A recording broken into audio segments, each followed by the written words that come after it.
राज्याचे उपमुख्यमंत्री एकनाथ शिंदे दरेगावी मुक्कामी आहेत, मात्र ते आता शेतीमध्ये रमल्याचं चित्र एकूणच आपल्याला पाहायला मिळते। साहेब काय सांगाल, तुम्ही मुक्कामी आहात 2 दिवस झालं, परंतु या ठिकाणी शेतीत रमलाय, कुठल्या झाडांची लागवड करतात? यापूर्वी सफरचंदाची केली, यापूर्वी अगरवूड केली, चंदन केलं, आता आपण आवाकडू देखील केलंय। आता हे ॲप्रिकॉटचं झाड आहे, ॲप्रिकॉटच्या बोलेरो जातीचं हे फळझाड आहे। 3 वर्षामध्ये याला फळ लागेल असं अपेक्षित आहे। त्याचबरोबर प्लमची झाडं देखील या ठिकाणी लावायची आहेत आणि त्यामुळे ही नवीन व्हरायटी आपण इथे लावतोय। याच्यामुळे शेतकऱ्यांनी मोठ्या प्रमाणावर शेतकऱ्यांना देखील माझं अपील आहे की ही जादा उत्पन्न देणारी जी काही शेती आहे फळझाडांची ती त्यांनी करावी। आणि मला आनंद आहे की पसरणीतल्या एका शेतकऱ्याने सफरचंदाची बाग केली आहे।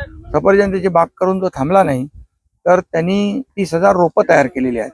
आता ही रोपं बाहेरून आपल्याला मागवावी लागत होती, आता ही रोपं इथंच मिळतील, त्यामुळे कमी पैशामध्ये इथल्या शेतकऱ्यांना ती रोपं मिळतील। ज्यांनी रोपं तयार केलेली आहेत त्या शेतकऱ्याचं, प्रगत शेतकऱ्याचं अभिनंदन करायला पाहिजे आणि म्हणून जास्तीत जास्त लोक या सफरचंदाची शेती करतील, त्याला प्रवृत्त होतील, अशा प्रकारची अपेक्षा व्यक्त करतो। साहेब सगळ्यात महत्त्वाचं म्हणजे इथले शेतकरी तुमच्याकडे आयडॉल म्हणून पाहतायत, कारण ज्या ठिकाणी कुठले पीक येऊ शकत नाही त्या ठिकाणी तुम्ही ही शेती करताय, काय सांगा? जिथं पीक येऊ शकतं तिथं पीक लावणं हे सोपं आहे, पण जिथं पीक येऊ शकत नाही तिथं पीक, आणि ते पण वेगवेगळ्या व्हरायटी, वेगवेगळ्या प्रकारची जी कॅश क्रॉप आहेत, अशा प्रकारची फळझाडं, फुलझाडं, हे जे काही शेतकऱ्यांना ज्यादा पैसे देणारे हे पिकं आहेत, ही लावणं ही या भागाची गरज आहे। कारण इथला शेतकरी त्याला उत्पन्न मिळत नाही म्हणून तो नोकरीसाठी बाहेर जातो, तो नोकरीसाठी बाहेर त्याला जावं लागू नये म्हणून अशा प्रकारची गटशेती करावी, अशा प्रकारची नवीन नवीन व्हरायटी जी आहेत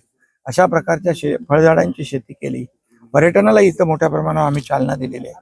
त्यामुळे जो इथला शेतकरी आहे, इथला तरुण आहे, तो नोकरीनिमित्त बाहेर जाऊ नये, गेलेला जो आहे तो वापस इकडे आला पाहिजे, ही आमची भूमिका आहे। साहेब तुमची एक नवीन संकल्पना दुसरी गेल्या 2 वर्षापासून आहे, गाळमुक्त धरण आणि गाळयुक्त शिवार, काय फायदा होतो याचा?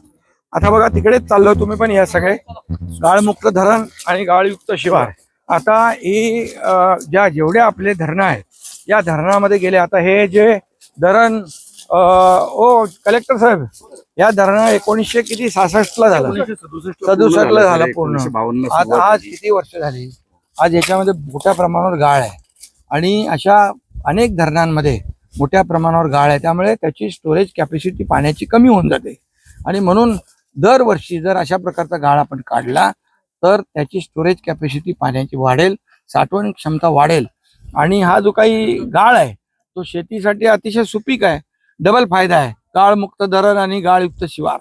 त्यामुळे ही मोठी संकल्पना आम्ही राबवतोय आणि यामध्ये राज्यभरातली जेवढी धरणं आहेत या सर्व धरणांमध्ये अशा प्रकारचा प्रयोग आम्ही करण्याचा संकल्प केला। महाबळेश्वरचं जे धरण आहे, तलाव आहे वेण्णा लेक, यामध्ये सुद्धा खूप मोठ्या प्रमाणात गाळ साठलेला आहे, त्याचंही काढू आपण, त्याचंही आता तर समजा आपल्याला टाइम किती आहे बघूया आपण, पण त्याचंही आपल्याला तिथेही नियोजन करता येईल आपल्याला, कारण तिथे बोटिंग वगैरे होते, तर तिथेही आपण ते करू।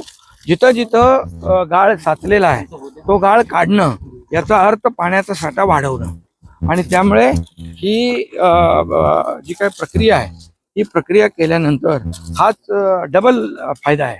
हा गाळ जो आहे नदीतला, धरणातला अतिशय उपयुक्त आहे आणि तो शेतीसाठी अतिशय उपयुक्त असल्यामुळे चांगली शेती होते आणि शेतकऱ्याला देखील त्याचा बेनिफिट होतो। साहेब विरोधक तुमच्यावर टीका करतात की हेलिकॉप्टर मध्ये येऊन शेती तुम्ही करता या ठिकाणी, तर काय सांगाल विरोधकांना, काय तुम्ही उत्तर द्याल यातून? मी शेतकरी आहे, शेतकरी कुटुंबातला आहे, शेतकऱ्याचा मुलगा आहे, त्यामुळे मला काही याच्यामध्ये विरोधकांच्या आरोपाला उत्तर द्यायची आवश्यकता वाटत नाही। माझा किमती वेळ जो आहे तो महत्त्वाचा आहे, त्यामुळे मी माझा वेळ वाचेल ज्या माध्यमातून त्या माध्यमांचा मी वापर करत असतो आणि शेतकरी शेती करणं खरं म्हणजे हे कोणी टीका करतात त्यांनी हे शेतीमध्ये किती आनंद आहे शेतकऱ्याचं।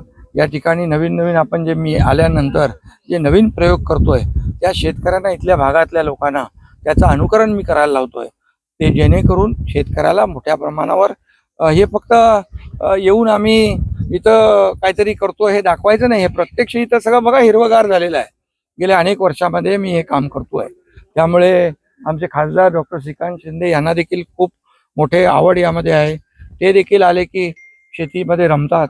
त्यामुळे शेतकरी हा शेतीमध्येच रमणार. तर हे होते उपमुख्यमंत्री एकनाथ शिंदे आणि हे सध्या दरे गावाच्या 2 दिवसीय मुक्कामावर आहेत आणि यांनी सांगितलेलं शेतकरी हा शेतीतच रमणार अशा पद्धतीचं विरोधकांना उत्तर दिलंय. आता या ठिकाणी ते शेतीची पाहणी करतायत आणि फळझाडं लावताना सुद्धा आपल्याला एकूणच पाहायला मिळतात. कॅमेरामन तुषार जाधव, सचिन जाधव, न्यूज 18 मराठी, सातारा.